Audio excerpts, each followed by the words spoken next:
Amanda, welcome to the show. Thanks so much for having me, Justin. I'm excited about this. Yes, this is our second time chatting on a podcast. I'm excited to dive in again. It was 2 years ago when we chatted on the podcast last time. I'm sure things have changed, but I always like to kind of set the table first. What is Balloon doing today for people who aren't familiar with Balloon? What is Balloon, Amanda? Yeah, I'd love to give an overview. So, Balloon is a research backed platform that unlocks ideas, feedback, and insights from a group by eliminating groupthink from collaboration and amplifying unheard voices and doing it in fastest, most efficient way possible. All structured around expert created question sets that we call a flight and a time box collaborative flow where people and teams are contributing, collaborating, voting, and then you get this surfaced and prioritized list of top ideas, top feedback for teams and companies to make better decisions, drive better outcomes, build better products, etc. Really giving them their most valuable resource and asset, which are all the ideas locked in people's minds. Used by teams and companies of all different sizes, from small, fast growing startups to large enterprise companies, and also used a lot of different ways within those companies, from innovation, market research, retrospectives, planning, meeting replacement, et cetera, et cetera. There's a lot happening here. There is a ton to go through. It's great. It's great. There's a lot. There's so many things to dive into. I think we'll set this. People are going to be curious about like why this company for you. So let's talk about the kind of the founder product fit. Why are you building this company? Like what compelled you to build this company, Amanda? Yeah, oh my gosh, so many different things. So before founding Balloon, I was a public health researcher. In that role, I really discovered the need for Balloon and the problem that we're working to solve. So, systemic, deep rooted organizational issues cost companies billions.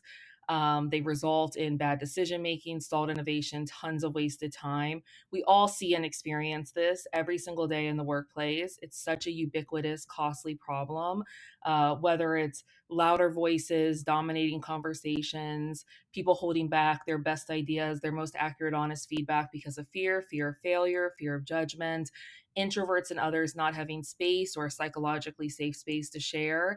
And in a world that's so like over optimized for how we work together, we haven't really built groups to work in a way that aligns with research. There's hundreds, thousands of studies of how people share information, how they make decisions, all the different types of biases and group dynamics that get in the way, but not really build a product that aligns with those different pieces. And so I was a researcher. I was at the time a public health researcher and was translating science and research into behavior change campaigns. And when I dug into the research and was shocked to find that we haven't really addressed this in the workplace, I couldn't look back. I became obsessed with the problem, dove in and built the company. I think on a deeper sense, hate when people are mislabeled, or a world where we're overly labeled and people's ideas take different meaning based on who they are. And I grew up the daughter of a cultural anthropologist who was really focused on how do you listen to communities? How do you get people to amplify their voices? So I think it was really inherent in my upbringing. And my graduate work was really around listening and community voice. And so I think all of those different pieces together and wanting to build a company that drove all that value really was the starting place for Balloon. Were you familiar at that time? I know your background. Were you familiar with this venture world, which is kind of insane? Okay, okay. No, not at all. When I was a public health researcher, and since I was young, I had planned to become a physician and work in public health as a public health physician with the ultimate goal of being the Surgeon General. I think we talked about this on the our last Uh-huh. recording. I can't remember, Mhm, but mhm. I really didn't know anything about this world. And I grew up also in a small town where, if you were an exceptional student, you became a doctor or a lawyer or a professor. And I didn't even know kind of what was out there until I went to college and kind of beyond. But it was really a whole different world to me. My co-founder, who's also my husband Noah, um, had recently completed his master's degree at Carnegie Mellon. And so we started kind of having some exposure to the tech world, of course, in that way. Um, but we like dove in and figured it out. I feel like you just like kind of dive in and you figure it out and you navigate the best you can. Yeah, I love asking that for that exact reason. I knew the background a little bit. I want to know. I want you to say that so people have that context in this interview, but no real experience on this in this venture world. So I know we talked about in the last one too, going through like the launch accelerator, for instance, and that experience. And for context for people, we had talked in August of 2020, so it was 2 years ago, or coming up on 2 years. The next few months that we had chatted on this show, and we've gone through that already. Raised a few $1 million, I believe, at that time. Take me through from that period to now. So we launched our Vitalize Angels community last year in 2021, and you're the first company that basically went through our community. I was curious on to where. Well, thank you first of all for that. By the way, like that was like amazing. Like we trust me, we had a lot of talks around this community and plans for like who's going to be the first one. I'm curious for your perspective, getting angels on board, that side of things at that point in the company. Why did you want that? What was compelling about that? And I will ask because other founders who are considering angel investment or different stages of the company, it might be helpful for them. I'm just curious for you, what was your perspective around why you wanted to go that route anyways? Yeah, I mean, I think for our company in particular, our mission and product really we get a lot of champions. Like a lot of people have experienced this problem in the workplace, either as a leader that isn't able to fully like tap into their company's, like their team's collective intelligence. They feel uninformed as a leader. They're in this truth bubble. And I think that pulling together angels who have so many different experiences in the working world and beyond just gives you so much depth as a founder in terms of potential advisors and intros and ideas. And I think that as a founder, one of the things that I think is like a superpower of mine, I don't know if this is Okay, like that's the right we'll word, find but out. I think that I'm good at hearing different perspectives and thinking about how to build them into the company or layer them in and really like thinking through those different pieces. And I think that a more diverse cap table is so compelling as a founder for a number of different reasons. So that was always really important to both Noah and I as we grew the company. But yeah, but different types of experience, different levels of mentorship, and also because we're building like a new category and we see this as the largest untapped opportunity in the workplace. Like our vision is huge in terms of where the company's going and it's layered. There's expert flight templates and there's things that we're doing with the data and the results. And so having so many different experiences and perspectives around the table is so valuable, I think, for any founder. To that point, and I want to get into a few different things, but one of the things you mentioned around with the flight templates and where you're going in terms of big vision, just for people who so they have the context around this, like what is the big vision for where you think this is going with Balloon? Yeah, so our vision is really to unlock like all of the unreachable data in the world. So all of the ideas, the feedback, the insights that are currently locked in people's minds or not able to be shared because of different kinds of logistical challenges. In a meeting, one person can talk at a time. There's tons of hierarchy, there's tons of bureaucracy. How do you break through all those different cognitive biases and create a space for people to actually be productive and to share information and share ideas and share feedback? And so we see Balloon as being used by every team and every company in the world. And that's and beyond that, that's our big vision. With that too, so those templates we talked about, the flight templates, those I see, and from the outside, everything I see is marketing. So I'm always just looking at like, okay, what fuels growth? So I can't help but see that from that context. For those, how do those fuel the growth of Balloon?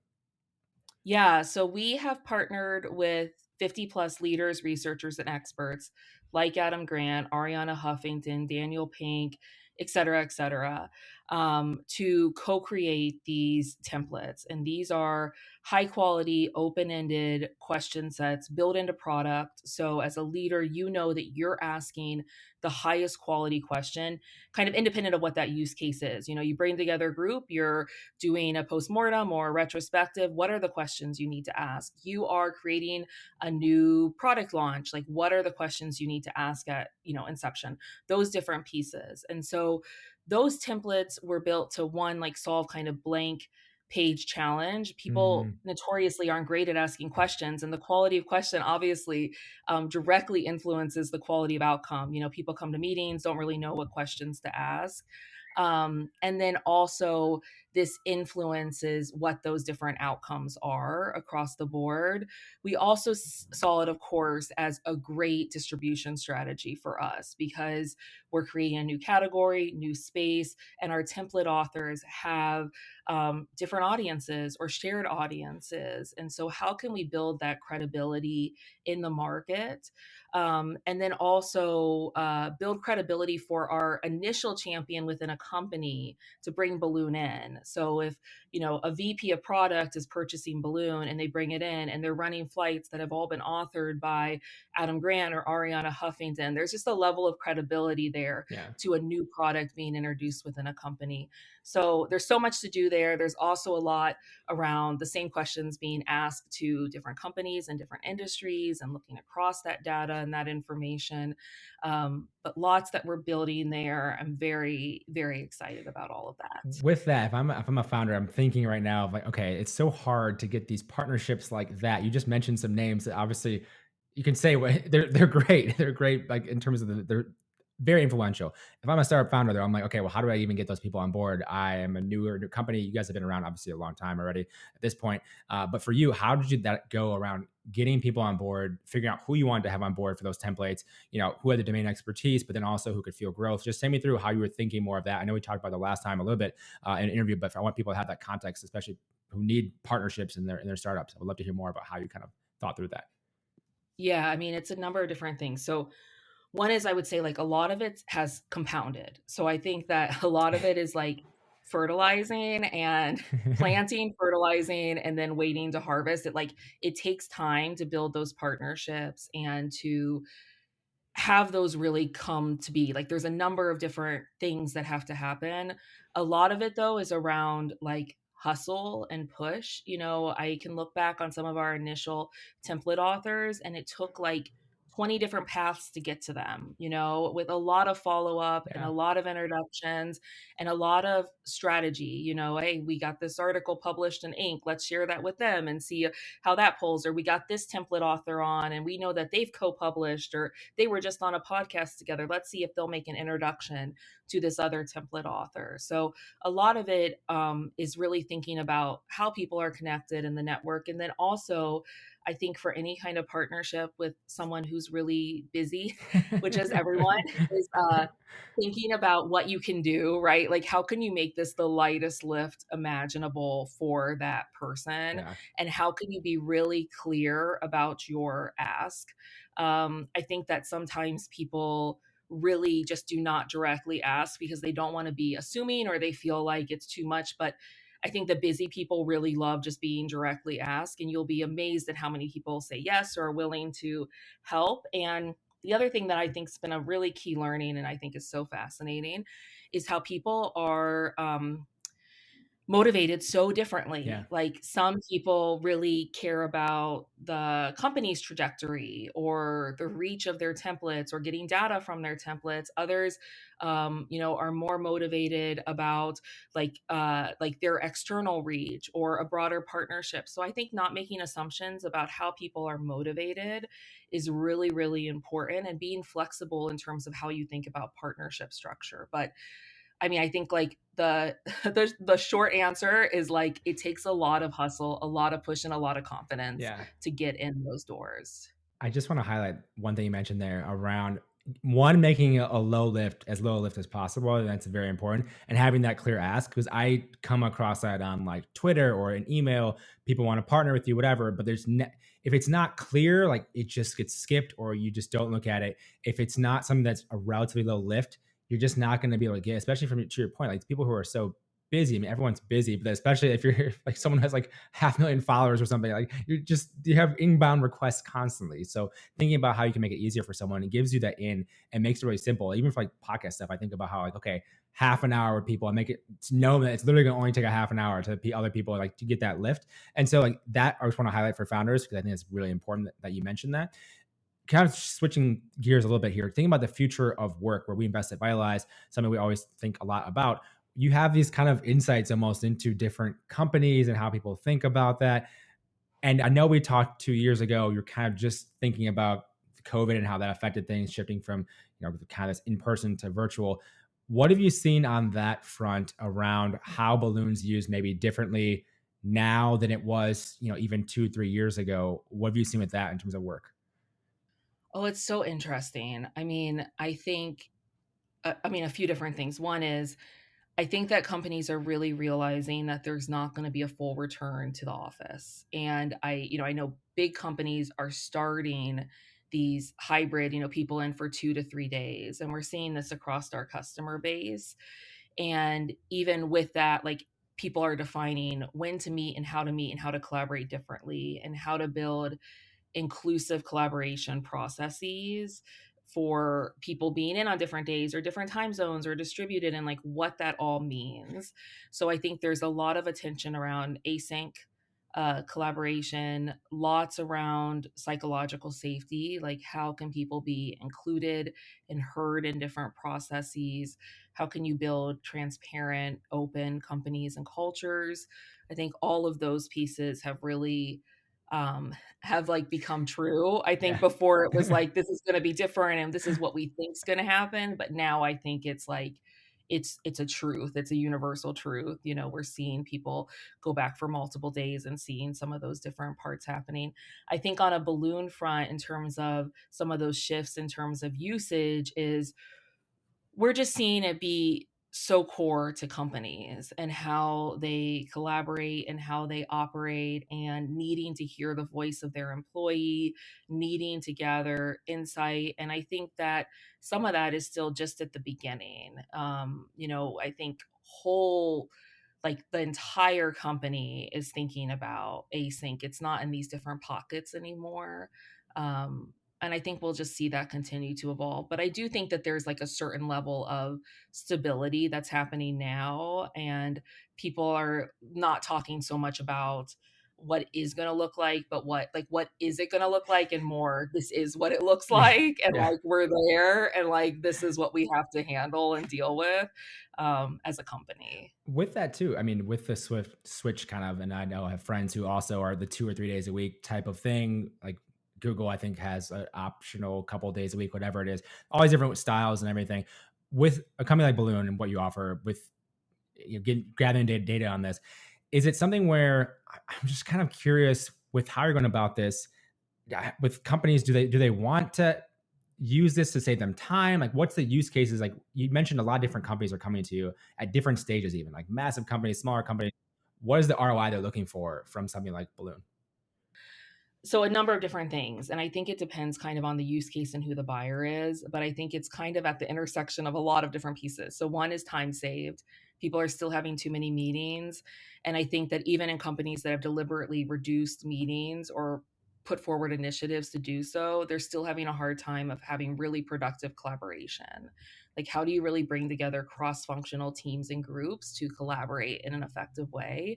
So I think that's one piece of it. I think another piece of it is just how do you unlock the collective intelligence of your team or your company? Like, how do you get the highest quality information, like the most nuance, this unreachable data? Because people need to always do more with less. It's like, how do you make sure also that people are heard and engaged and included in different processes? I know that retention is on the minds of every leader in every company right now, and like the face of the great resignation Yeah. and people leaving and needing more from their workplace. And people asking questions around why are people leaving, and how can we better define work life balance, those sorts of things we're starting to really see on platform. With this as well, and you obviously have this tool, which is great. In Balloon, how does it affect your company in terms of how you run Balloon? Have to know more about that today. Yeah, so how in terms of what? Wait, explain more, Like, I'm Justin. just curious as to how, with you have insights on the questions to ask and these templates that you can Yeah. follow to get, you mentioned all the things you just mentioned like 2 minutes ago with running your own team. And as you built the team Balloon, how to use that Yeah. internally with your own team, and how does that dictate kind of how you run things? Yeah, so we use Balloon a number of different ways, retrospectives, planning, lots of brainstorming, like some question generation for Balloon business classes, new product ideas that we surface.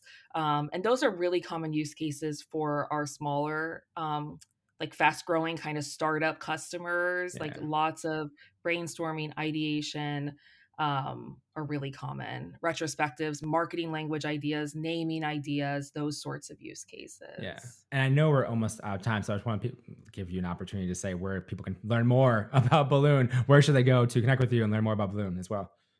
Yeah, so you can find us at getballoon.com, balloon platform across social platforms. You can also reach out to me at Amanda at getballoon.com. And as we almost wrap up completely, one more time, thank you for being the first company that took a chance on us at Vitalize Angels as well. Thank you again for that. Thanks for having us as the first company. It's such an honor, and we love the work that you all are doing. You've been so wonderful to partner with.